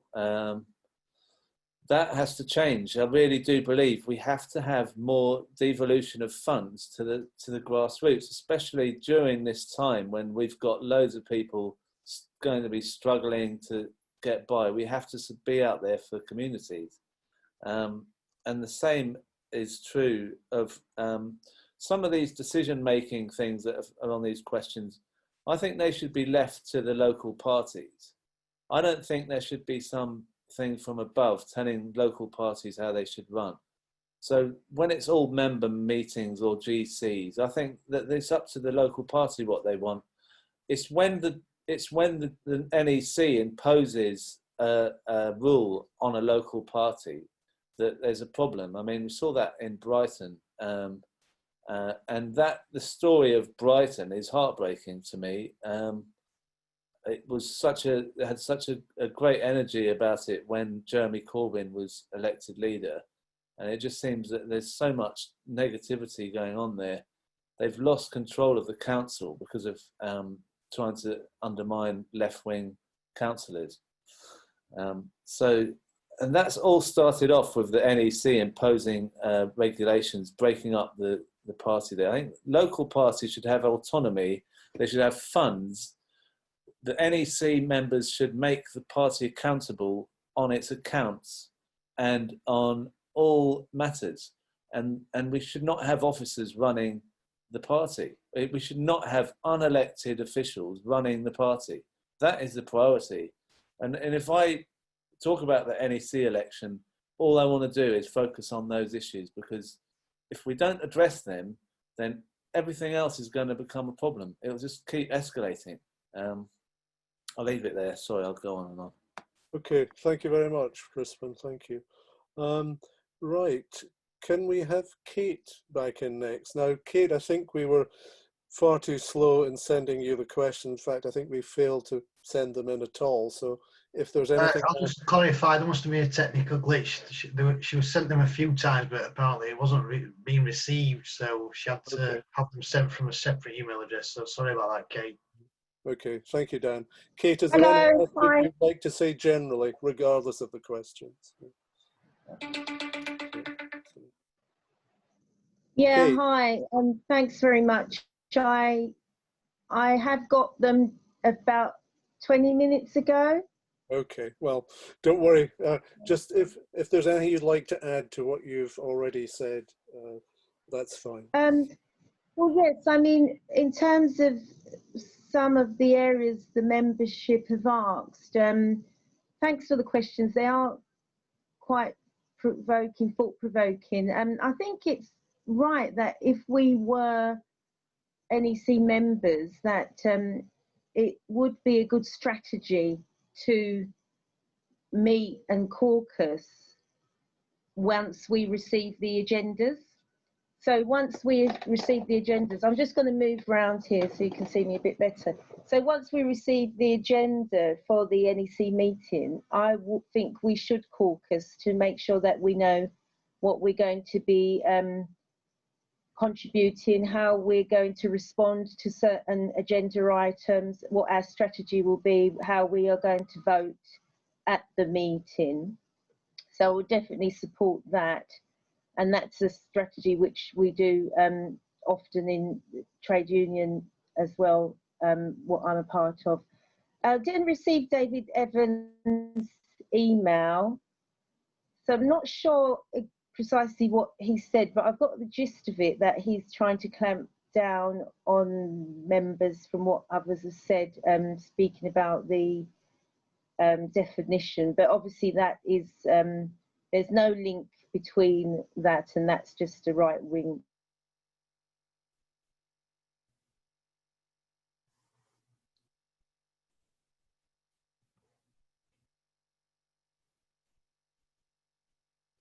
Looks like you're freezing again. Maybe our connection is not working.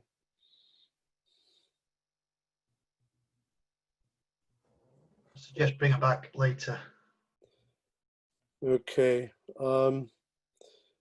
Cate, we seem to have lost your connection at the moment, so we'll move on to Alec. And if your connection comes back, perhaps you'd like to add to what you've said. Thank you. Can we have Alec now, please? Okay, thanks, Chair. So on the questions, in terms of the caucus of the NEC, I think it's pretty obvious there should be that. What I will say though is that the left wingers on the NEC in 2018, when we had the open selection debate, a lot of them went along with the NEC in their plans to torpedo the motion that I wrote on that issue from the agenda. So, Hi, Kate. We'll come back to you later if that's okay. We'll just listen to Alec for the moment. Thanks. Oh yeah, sorry. Okay, thanks. So if we are going to have a caucus and they start coming up with these sort of things again to torpedo grassroots motions for mandatory reselection, then it's not going to be a caucus that I'll be going along with. So yes, we should caucus, but I'm not going to get involved in secret cliques and whatever that work behind the backs of the membership. In terms of David Evans' email, look, I mean, he's general secretary, so he can advise on things, and if there's legal issues that CLPs need to be aware of, if they discuss stuff, then he's got responsibility to make that known. But fundamentally, it's up to CLPs to discuss what they want to discuss. There's a democratic right, so far as I'm concerned, for CLPs to discuss amongst themselves and agree a motion that disagrees with something the party's done. That's just a part of democracy, and it can't be walked over. Interestingly, I think although he's tried to prevent discussion on the issue, I think sending that email has probably meant there's more discussion on that issue than there ever would have been had he not sent it. So I think he needs to take personal responsibility for any CLPs that do end up passing that, because it's a bit like saying, "Oh, don't press that red button." So to be honest, the issue that I was most concerned with in terms of raising motions for the CLPs at this time would have been around the 15% pay demand for the NHS workers. But it seems like a lot of people now want to discuss all the things that he's actually raised. I'm not in favour of the US-style primary elections. On open selection, which obviously I had a massive involvement with last time, we won the argument amongst the CLPs. We formally won the argument amongst the trade unions because Unite had a position to back us up. But the leadership around Unite went back on their policy and voted against us. Other unions, like the Fire Brigade unions, did the opposite. They supported mandatory reselection or open selection and then voted for it. That's a model, so far as I'm concerned, as to what the trade unions should be doing. And because of things like that, a lot of members of the Labour Party have got very, very annoyed with this little group of trade union affiliates that seems to veto everything the CLPs put forward. And that creates an untenable position. However, it's a bit of a reactionary move to then say the trade union shouldn't have the same sort of vote that they get. The socialist answer is to actually get involved in the trade unions and democratise them. Because what happened was we had a massive change in the Labour Party. We didn't have that same level of change within the trade unions. That's why it looked so imbalanced. And to be honest, if the trade unions were back in open selection, would people really be questioning their voting role? Probably not so much. So if you're fighting in the Labour Party, you're doing half the job, which is great. You want to do the full job, get involved in your trade union and make sure that they're democratic and voting the right way. On the House of Lords, it should be scrapped completely. I think we'd have elected second chamber. It could be based on, say, council, local authority areas, for example. Seems an easy enough way of doing it. But also, other things need to change as well. The royal family actually sign off on all the laws that are made. What's that about? They say we just sign it off as a given, and if that's the case, why bother with it? But my concern with that is that if we did have a genuinely socialist government, we may see the royal family putting up barriers to the democratic policies put forward. So I think, as well as scrapping the House of Lords, the royal family should have nothing to do in terms of signing off policy. They're completely unelected. They should have no say. or no official role within that. And then to finish off, just a point about the Labour councils. Obviously, I said before that in a lot of areas, from what people have said to me and from experiences I've had, the local council group is run by the right wing, and they basically run the CLP. They decide what policies are put forward. They decide who's speaking on the media and who's campaigning, all that sort of stuff. And actually, if you look at their general method, they've got a kind of management method when it comes to austerity. They sort of say, well, you know, it is what it is. We don't like it, but we're just going to have to manage with it best we can. And what that means in practice is they end up making huge cuts to jobs, to pays and conditions, to all sorts of things. And that approach, as I think the Steph was saying in Oldham, I'm not surprised if working class people then don't take a Labour council seriously if that's what they've been doing in office for 10 years. It's frankly a disgrace that we have these kinds of elected representatives who make cuts to jobs and services. So the policy that they put forward is very important. The policy needs to be based not on, oh, we're going to manage what we've been given. The policy needs to be based on, this is what we need, and this is our strategy to fight for it. And actually, I think if all the councils around the country had that kind of approach, you know, an interesting situation where, like in Medway, where I live, for example, let's say we had a Labour council here who put forward that point of view. We actually have Tory MPs at the moment, so it kind of puts them in a kind of position as to where they stand in terms of fighting for their communities. Will they actually stand up and fight with a council for more funds, or will they support their national government, which is cutting the funds? So I think it would create massive political change, and it would totally change people's relationship to the Labour Party at that local authority level. But as time's been out, I will leave it there. Thank you. Thank you, Alec. Right. Cate, are you back with us now? Cate? Possibly not. Maybe the connection's gone. Hi. Hello? Hello. Is there anything else? Hello? Cate? Yeah. Can we spotlight? Yes. I think the other area I wanted to touch on was you spoke about there was a question around obviously the US primary elections. Often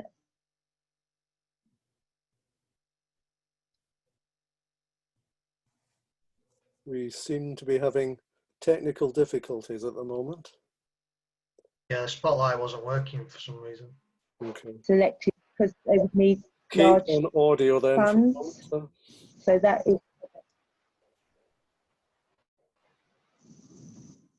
Pardon? Cate, we can hear you, but we cannot see you. So if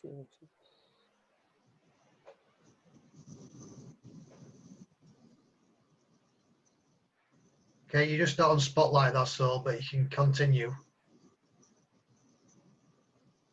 I think we're struggling with a connection. I think we may be having difficulties with that connection. Can we move on to Stephanie, please, Dan?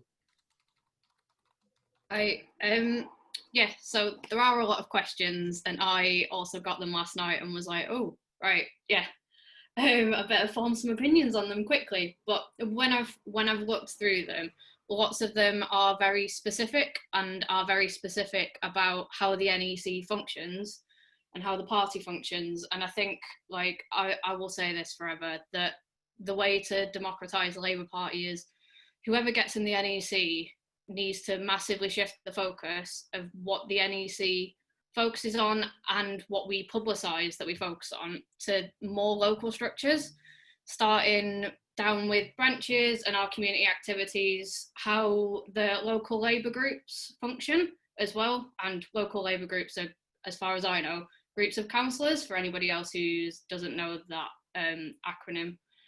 So then also trade unions, and yeah, because at the minute, the general public and the membership view of the NEC seems to be, what is it? What does it do? And if people don't understand what it is and what it does, then they don't pay attention to it. And we end up just looking like our MPs and our leader. So we've been Corbyn for years. We are now Keir Starmer. And we're not Corbyn, we're not Keir Starmer, we're a membership organisation. There are a lot of us, and we're also affiliated to other membership organisations. So my first point is we need to shift the focus privately and publicly so that people understand what the local councils do and that we're not just figureheads. That also brings me to trade unions. So yes, I think it was Alec that was saying it, that we need to democratise. Lots of people said it, but Alec was saying that we need to democratise and refocus on trade unions and sort those out. Yes, I absolutely agree.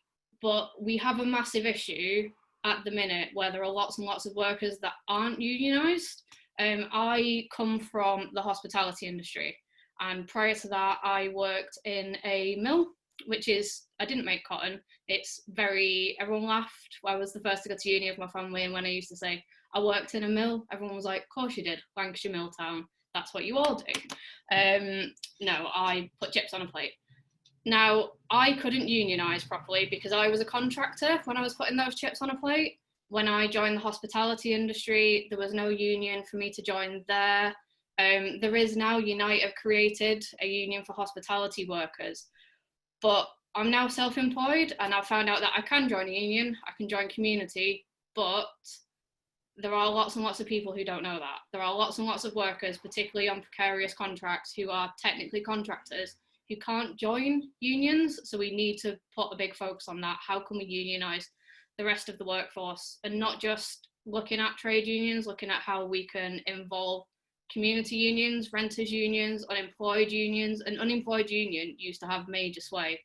I don't know if they still exist, but yeah, we need to shift to looking at unions as well. Now, this brings me to the caucus question.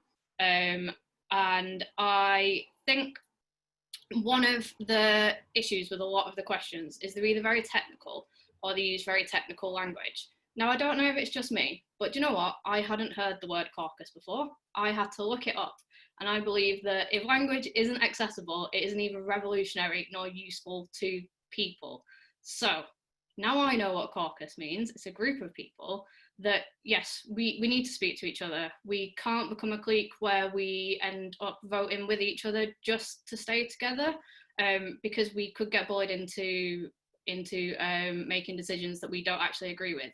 And more importantly, that our communities and the people that we represent don't agree with. So yes, we should absolutely be speaking to each other. I think this also goes for branches as well. Someone was saying previously that the branches need to work together. At the minute, to me, branches and CLPs feel like our own little individual blocks, and we can't talk to each other.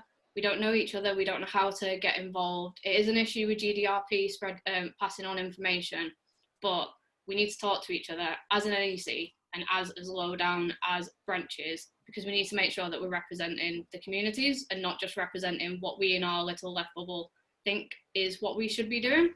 But a very important caveat to that is we should not think that the working class by default are racist or have certain opinions. So like, that's why it's important to talk to people as well, and not just decide whatever political group has an opinion of the working class. Yeah, I think that's all of them, unless anybody wanted me to answer a very specific question, in which case I reserve the right to say I don't have enough information, sorry. That's fine, Stephanie, thank you very much. No problem. Right. Can we have David now, please? Hello again. So I think in general, I'm in a similar position to Steph in that some of the more technical questions are things that I don't have a huge amount of experience on, but I will say a couple of things just in respect of the focus of the platform. And I think it depends on, you know, what type, we've got 4 years potentially before the next election, and what kinds of battles do we want to fight in the period that we're going to have to prepare. And, you know, what do we consider to be a left platform? Like I said before, I'm a huge supporter of open selection, but if we look at the current sort of polling and what we will, you know, if we get into government in the next 4 years, how many MPs we stand to gain. That could be, you know, if we play our cards right, that could be another 50 or even 100 MPs to add to a group like the Socialist Campaign Group, who will advocate from within the Labour Party for open selection and be comfortable with the idea. And I think in terms of the energy that we have to hand, that's a better way to spend our time organising than trying to unseat some of the existing candidates within the Labour Party and some of the existing MPs. So, for instance, in the next election, we'd be looking to take back places like Durham West, places like Blythe Valley, swathes of seats in the Midlands, and ideally a large portion of Scotland as well. And those CLPs locally will have by my experience of campaigning all over the country for Labour, will have very small memberships. So if you wanted to, you know, if you wanted to transfer to open selection, my advice to the party and to people on the left on the party would be to find a small seat that we've lost in the last election and find ways to organise within their local party, even if you're doing it from a distance by doing some form of volunteering. And we at Labour Beyond Cities are actually building a platform to help people do this, so that you can build the numbers in that party locally of people who support the idea of open selection. And I will guarantee you there will be a lot of people within local communities, like places like South Shields, that, like you say, are bedeviled by an MP who has taken them for granted for years and years and years previously, who's probably been unseated, and they'd be looking for someone who is really, really keen to represent that community and has those principles. So if I wanted to transfer to open selection, that would be my priority. And second of all, it would be around trying to influence the internal union structure. But as we've seen, that didn't work in the last instance because Unite just changed their minds at the last minute. So I think in terms of the limited amount of energy we have, that's where I'd put the focus. And that's what my advice would be to anybody on the left within Labour. And in respect to that in the NEC and what you can actually do, I suppose that would be about funding or transferring funding. We've already discussed how local parties get too little, but some local parties have a massive, massive preponderance of members, miles in excess of what they probably need to maintain a massive majority. And others in areas that we've just lost in the last election have a skeleton crew of members, very, very few people and very little manpower. So I would be looking to build in financial incentives for local parties to access some form of grant within the Labour Party to expand based on their probability of returning a seat in a place like the Red Wall and their existing amount of money. And I realise that's not answering some of the questions that are sent, but this again is kind of my broader point, is that I feel like, again, we're getting caught up in quite technical arguments about internal Labour policy at a period when we really, really need to be looking outwards and at strategies for growing the Labour Party, especially in places where we've been in decline for a long period of time. And that, I think it's, you know, these things aren't mutually exclusive, because a ton of new MPs is a step on the route towards open selection, in my mind, and probably the best first step to take. In respect of some of the talk that we had about how we would organise a conference and whatnot, again, as I mentioned before, my priority, and I know this is one of the questions was around organisation in regions, my priority is for regions to have a bigger voice at conference. And just to give an illustrative example of that, we know at the last election that most of our target seats and most of our defence seats were leave voting seats. And those are the seats where we took the biggest hiding, really. And that was partly, you know, it was partly because, if we're honest with ourselves, Jeremy was very unpopular in those seats.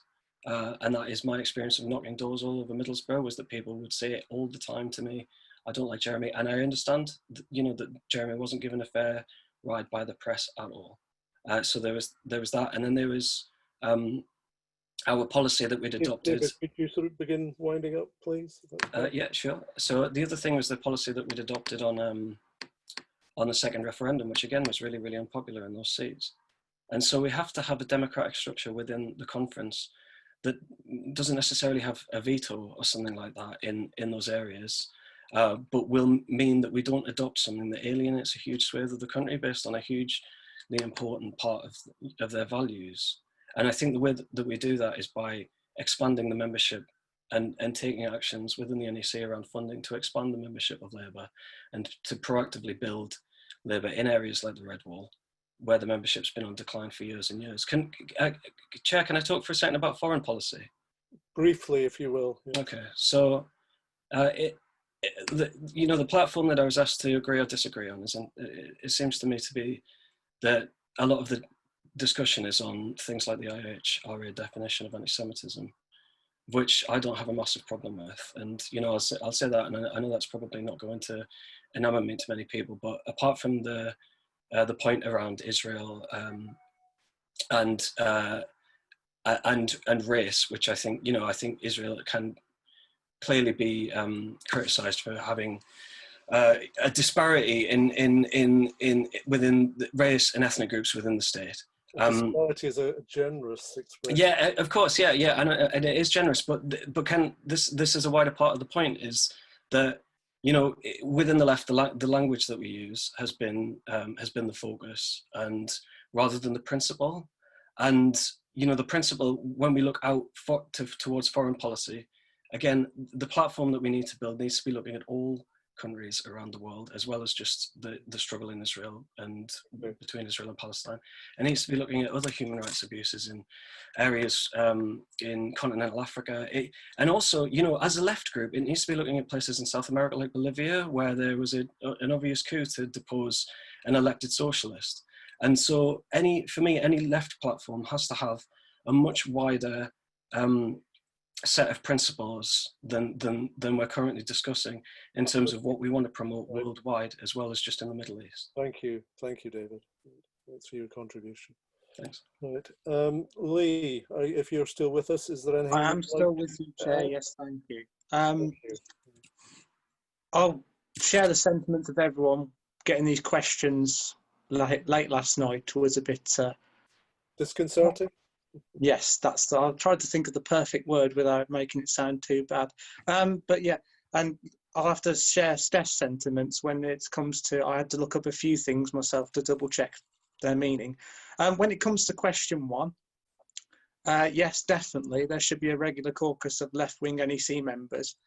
Going back to a comment, I can't remember who mentioned it in the chat, the right wing of the party probably has these regular meetings as well. We need them on our side to balance the favour. But I will go back on what Alex said about I won't be bullied into a decision that goes against the membership of the party. I'll leave number 2 shortly. Number 3, I'm going to echo, was it Cameron's stance on the primary style elections and how Bernie Sanders was close to winning, but his chances were torpedoed at the last minute by his own party. So no to that one. When it comes to conference, and obviously it being sovereign, and also when it comes to policy, there are a few systems in place that we could probably implement as a party, where every single member can debate on a particular policy and then vote on it afterwards. And going to number 2, when it comes to the IHRA and the settlement, I am personally against what's happened, but at the end, and also as I am in disagreement with a majority of the 10 pledges that most of the leadership candidates signed up to, but it's not about me or my personal views on the matter. To be truthful with you, the entire party needs an open and honest debate about this issue. And we need to demand it as a party and all members, because the fact that is in a mostly top-down diktat is not only obscene, but it goes against everything we stand for as a socialist and a just political party. That's pretty much it. Those are the questions I could think of. The others were a bit too technical for me, and I don't know the majority of the answers. Thank you very much. Right. Steve, are you still there? Yeah. You are. Okay. Anything you wish to add? No, I'll just quickly supply brief answers to some of those questions.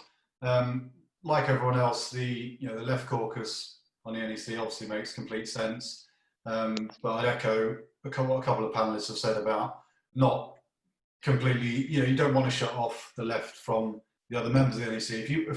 If we have a large enough caucus, then the idea is to convince other members of the NEC of the quality and the validity of our ideas. So yeah, we shouldn't be looking inward wherever possible, but obviously a left-wing caucus makes sense.